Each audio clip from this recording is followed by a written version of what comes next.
Team USA held on to its gold medal lead yesterday, but it might be a tight race to the finishing golds. Anyway, it's the Prospector Show on Rock 107. And Kate, I know that you're watching a ton of the games, so did you watch any yesterday? I did not get to watch them yesterday. I slept I guess you don't know anything then. I don't know nothing. So what happened? Do we know? Wrestler Sarah Hildebrandt won her gold medal match. Okay. The cycling team finally scored gold in the women's team pursuit. Yeah, they've been nailing medals a lot, but never the gold. Yeah, so after 12 years of silver and bronze, they finally got the gold. And sprinter Quincy Hall had a dramatic come-from-behind win in the men's 400-meter. Awesome. That is fantastic. We also snagged a bronze in men's weightlifting, plus 4 silver medals in men's skateboarding. Oh, okay. Which is neat. Yeah. Women's pole vault, men's steeplechase, and an upside-down moonwalk routine was good enough for silver in synchronized swimming. Upside-down moonwalk, and all it gets is silver? I know. That doesn't seem right at all. The overall medal race seems like it's more or less settled now. After day 12, the USA has 94 medals. 94. China's 29 behind us with 65. The gold medal race very much up in the air. USA 27, China 25, and then the rest of the world.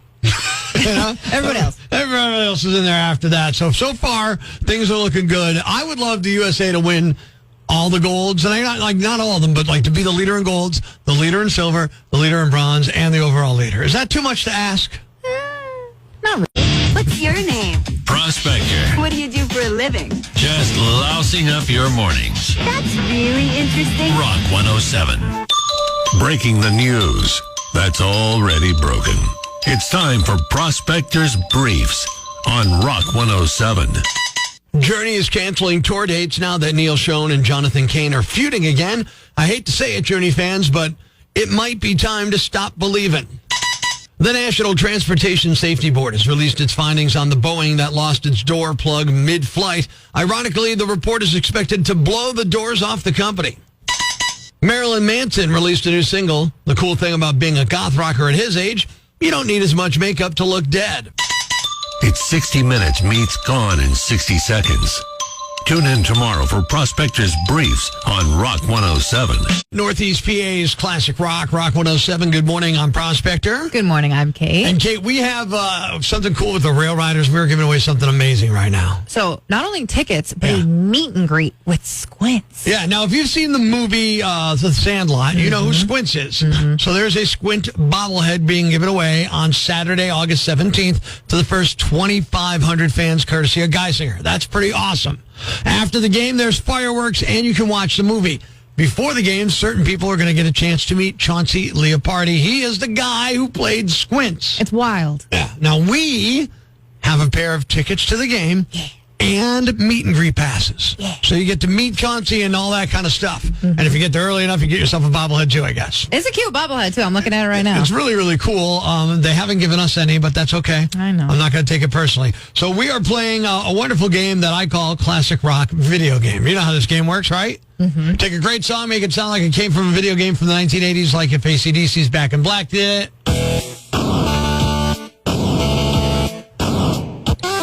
I mean, that's pretty easy to figure. Yeah, that one's good. That one's easy. So pay attention. This is for the bobblehead night tickets to see the Rail Riders and to meet Chauncey Leopardi, who played Squints. Here is today's Classic Rock Video Game song.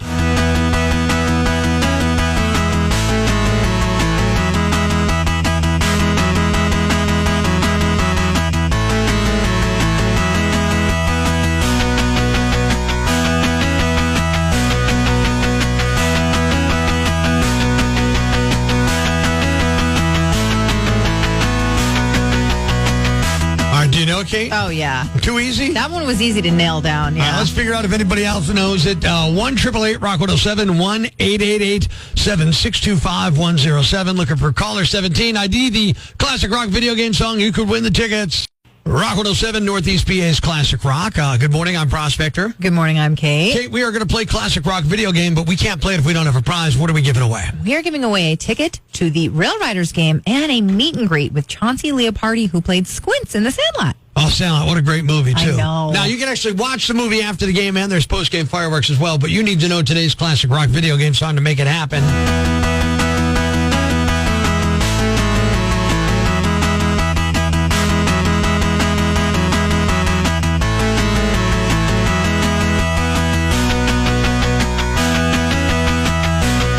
Kate, you think it's easy? Yes, I got this one in the bag. All right, let's find out if anybody knows. Heading to the Rock Lines, Rock 107. Do you know today's classic rock video game song? Yeah, it's I Want to Be Sedated by the Ramones. I Want to Be Sedated. Absolutely, yeah. Oh, what's your name? Ron. You're headed to the Rail Riders and meeting Chauncey Leopardi on August 17th. Congrats from Rock 107. Thank you. The classic rock video game song, The Way It Should Be Heard. Ramones, I Want to Be Sedated, Rock 107. It's time for some fun on the phones. Good morning. I'm Rock 107's Prospector, and got a message on Facebook.com/Angry Prospector from a guy named Andrew who said, hey, I would love you to prank call my wife. She's trying to sell some bunk beds on Facebook Marketplace. Maybe you could have some fun with that and get a rise out of her. So I reached out to Andrew's wife, Meg, and I tried to get her to babysit my kids. It's another Prospector prank call on Rock 107. Hello? Hi, yeah, I'm calling about the bunk beds you have on Facebook Marketplace. Oh, yes. Hi. Yeah, could you tell me a little bit about them? They're basic cedar bunk beds, right? Correct. Yeah, it's a twin. Okay, great. My twin boys, Jaden and Caleb, are dying for bunk beds, and I wanted to know if maybe I could come by and take a look at them. Yeah, I should be home around 5 o'clock tonight if any time after that works for you. Perfect. We'll be there right after 5 o'clock. I'll just call you before we head over, and then if I can bring the boys, let them try out the bed. Is that an issue? No, that should be fine. All right, good, because Caleb wants the top bunk like worse than anything, so I want to make sure he can climb up and down and everything's cool and you don't have a problem with that. No, not at all. Okay, so we'll be over right after 5. Quick question, what would be an appropriate time for me to pick them up? To pick up the bunk beds?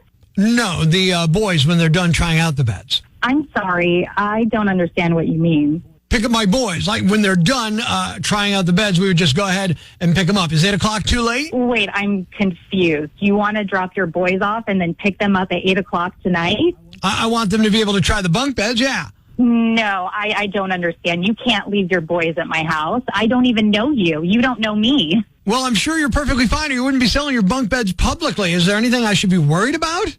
Well, no, I'm selling bunk beds. I'm not a babysitter. Well, you don't have to babysit them. We're going to give them their iPads. They're basically going to sit there. They'll watch YouTube. They'll be fine. You won't even notice they're there. No, you must be mistaken. Like, you cannot leave really? your kids at my So house. how am I supposed to know if the bunk beds work? I have kids that use the bunk beds, and they work. They're just fine. And I'm sure if they just come try them, they'll be good to go. Well, wait a minute. You just said I don't know you, so I'm supposed to just take your word for it, even if I don't know you? Pretty much. I cannot watch your kids. You don't have to watch them. Just shut the door. They're going to be fine. I'll give them juice boxes and snacks. How about this? I'll just come by from 5 to 6, okay? We'll come right back at 6 o'clock and get them. It'll be a quick hour, okay? You'd really be helping me out. I'm sorry. No. You're not leaving your children at my house. Are you serious? So you don't like kids? Is that what it is? I'm serious. That no. So you really don't want to sell these bunk beds, do you? Because I'll tell you what. Not that badly. Really? Yeah. Because I would guarantee you, we'll buy them. If the kids sit there for an hour and everything's fine, we'll buy them. We'll buy the beds. You got a guaranteed sale. No. All you got to do is just leave them there for an hour by themselves. They're perfectly fine. No, I am not going to keep your kids at my Really? house. So 100% you're not willing to be around my kids. You don't even know my children. What kind of parent are you? You What? do not What are you talking? What kind of parent me. are you? I should report you right now. This is Oh, ridiculous. really? Oh, okay. I'll tell you what. How about this? Report me to the Department of Prospector, okay? The what? The Department of It's for prank calls. What? Yeah, it's a Prospector prank call. It's Prospector. You're on Rock 107. Your husband, Andrew, said, call my wife, Meg. She's trying to sell some bunk beds on Facebook Marketplace, and you could probably get a rise out of her. Oh, my gosh. I am going to kill him. Come on, you don't want to watch my kids? They're good kids. Come on. Oh, my gosh. No, I don't want to watch your kids. Mine are enough. Life's pretty tough right now. There's plenty of bad news, but it's not all bad. It's time for the brighter side of Prospector on Rock 107. The oldest living woman from the Rosie the Riveter days just turned 109 on Monday. Her name's Haiti Pruitt. She originally is from Mississippi, but she's lived in Berkeley, California since the 1930s. She was a shipyard welder during World War II. She says her secret to living so long is eating fruits and vegetables every day and also kindness. Quote, You don't get nowhere being nasty to people. End quote. Thanks. We needed that. The brighter side of Prospector on Rock 107. Black Sabbath, Paranoid, Northeast PA's classic rock. Rock 107, it's Prospector Show on Rock 107. And Kate, I know you're all about the Olympics, but they're going to end soon. I know. Sunday is the final day, right? I know. Then what happens? What are you going to do? What are you going to watch? What are you going to get excited about? What are you going to cheer for? I don't know. I might jump right into rugby. That was super fun to watch. Is rugby available on all TV? the time, apparently? Yeah. Listen, if you want to go obscure sports and rugby, that's fine. That's great. But you know what else is coming up? Back to school shopping. Oh, I know what you're thinking. Well, Prospector, how could that be an Olympic thing? Oh. Trust me, it's a sport. And now we take you to play-by-play of the back-to-school medley. First up, we see Jenny begging for a new smartphone. And that's right. Her old iPhone is totally lame. OMG. Next, we have Sammy. He's on aisle 17, and he's refusing to try on new jeans. He is having a total meltdown, and his mother is embarrassed and mad. Meanwhile, over on aisle 2, Brianna is not shopping You are right. I think she's texting her boyfriend. and could care less about school because nobody understands her and she just wants to disappear. I hate you. I hate you. Why do we have to come to this stupid store? That's it for the back-to-school medley. Stay tuned for the 100-meter race to the bus stop and the freestyle homework challenge.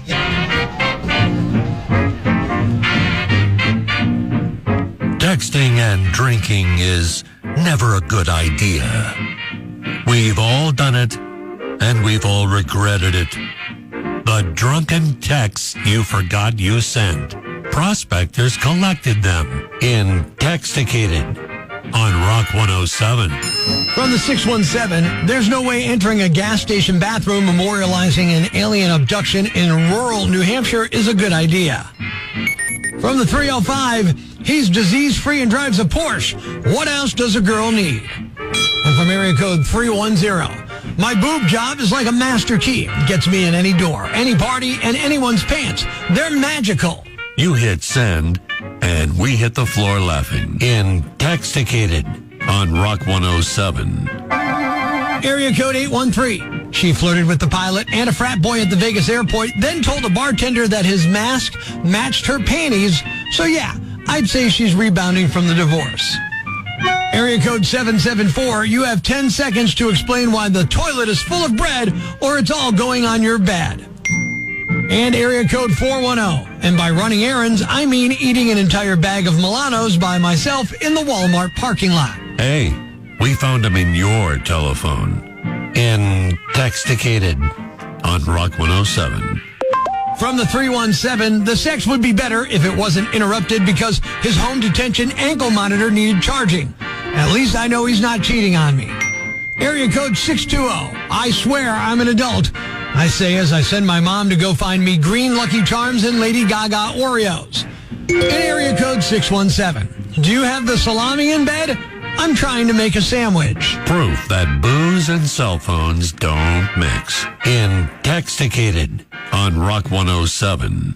Happy National Pickleball Day. Good morning. It's Prospector Show on Rock 107. Kate, have you ever played pickleball? Not once. Yeah. Do you know anything about it? I mean, I've never done it either. It looks kind of interesting, yet kind of blah. I'm not sure about it. I don't know. Sometimes it looks really intense, but I know that you play with paddles, not rackets, but they're bigger than table tennis. Okay, well, I would imagine that because it seems like you would need a bigger racket than that to hit the pickleball. Yeah. Okay. And good ones cost more than $150. What makes a good racket over a bad racket? I don't know. Yeah, it's National Pickleball Day, also known as National White People Got Tired of Disc Golf Day.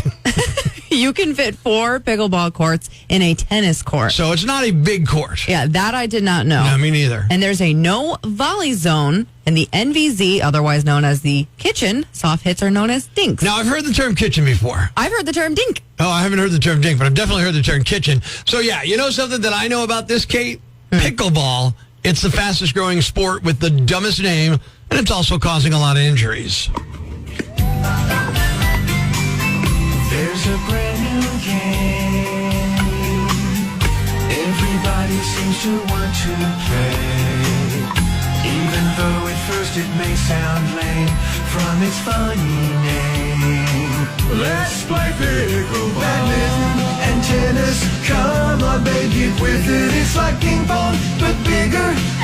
Everyone's a winner. Bring your sweat socks and yacht rock. Baby, won't you join me for some pickleball? We'll buy some gear and maybe we'll turn pro. Everybody here wants to know how to play pickleball. He doesn't need football to get drunk and scream at his television. Prospector on Rock 107. Ladies and gentlemen, grab the kids, call your neighbors, and gather around the radio. It's now time to announce the winner of Prospector's Jam Bag of the Day, as decided by you at rock107.com. We uncover the most baffling, ridiculous, pathetic, cockeyed, laughable, preposterous blunders in the world of misdeeds. Nominee number 1. There are people who are passionate about their collections, and there are just hoarders. But this is still hard to make sense of this thing.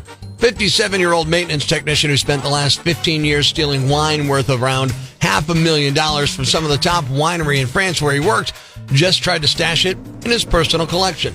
That includes around 8,000 bottles of wine, according to officials, and it doesn't look like he drank a drop of it or sold a single bottle. He was finally caught after security cameras caught him sneaking 4 bottles of wine from an employer. That employer went to the police. It's thought to be one of the largest cellar thefts in French history overall, and since his haul was intact, all the bottles could be returned to their owners. The man said he had no plans for the bottles. He just wanted to, quote, sit in the middle of his cellar and contemplate them. Nominee number 2. Applebee's brought back their all-you-can-eat wings, riblets, and shrimp deal last month, and they're not messing around with the whole all-you-can-eat part. A 28-year-old Chicago woman was arrested Friday night after sharing her all-you-can-eat order with other people at her table. Her name is Shawnisha Cobbs, and it happened at an Applebee's in Indiana just across the border from Chicago. An employee saw her do it and told her it wasn't allowed. She told them she thought all-you-can-eat meant everyone in your group and claimed the menu didn't specifically say it was per person. Things escalated when the bill came and the manager charged them for multiple all-you-can-eat deals, each one costing $16. Police say Shawnisha was loud and disorderly when they arrived, and she ignored requests from them and a friend to calm down. She's facing charges for disorderly conduct. One of her friends ended up paying for the bill in full after cops showed them that the menu fine print did indeed say it was a per-person deal. And the winner is the woman who got arrested for sharing her all-you-can-eat order at Applebee's. Even after she was told it was per person, she still shared it, and they had to call the cops over the whole thing. You're the Yam Bag of the Day. And we'll move on to Friday's Yam Bag of the Week competition. Keep it here for all the nominees for Prospector's Yam Bag of the Week, Friday morning on Rock 107. Thanks for listening to Prospector's Prime Cuts podcast. Be sure to catch us live weekdays from 5:30 to 10 a.m. on Rock 107 or online at rock107.com or the Rock 107 app, a free download for your Android or iPhone. Subscribe to the podcast on Apple Podcasts, Google Podcasts, Spotify, Stitcher Radio, or wherever you get your podcasts so you never miss Prospector's Prime Cuts.